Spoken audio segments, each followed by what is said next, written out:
Well, good morning, folks. I hope you all enjoyed your weekend and are ready to tackle the week. I just wanted to pop on for a quick update this morning as there will not be a full episode. It seems that the flu bug has bitten me. My life has been a series of terrible body functions for the past couple of days.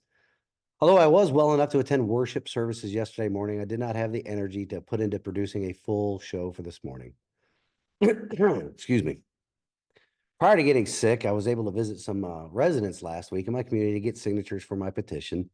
I also attended one of the twice monthly men's breakfast meetings for the men's ministry at my church. A little bit of iron sharpening iron. One of the men there in the groups that's a regular listener to my podcast, and for which I'm extremely grateful. Anyway, he asked me if I had hired a food taster yet. It's kind of funny because that's a reference to the time where people in leadership positions had their food sampled by other people prior to themselves eating it to make sure the food was not poisoned. Hmm. He said that my content must surely upset certain people and there may be some retaliation. Anyway, that is kind of funny, isn't it? Denise and I, we performed our civic responsibility for citizenship in a republic and we voted early this past week.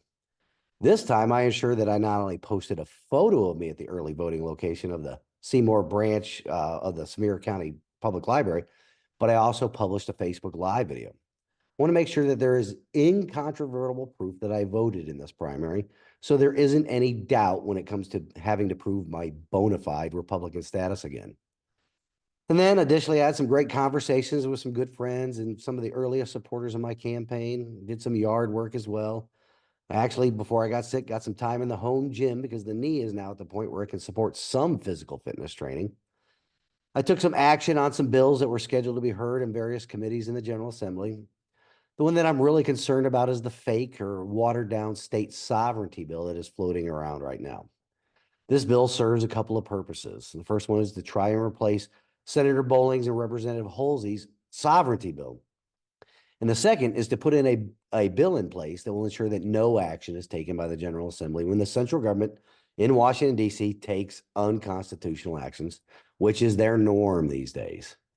We'll talk about some bills next week, as well as some other campaign and podcast developments that I would like to share with the audience. Here comes the standard campaign disclaimer. This content was approved by Larry Linton for TN12, candidate for the GOP nomination for Tennessee House of Representatives District 12. Larry Linton, Treasurer. Well, that's it for this week, folks. I hope I get better, and as always, I humbly ask that you take a stand in the arena with me. Reveille.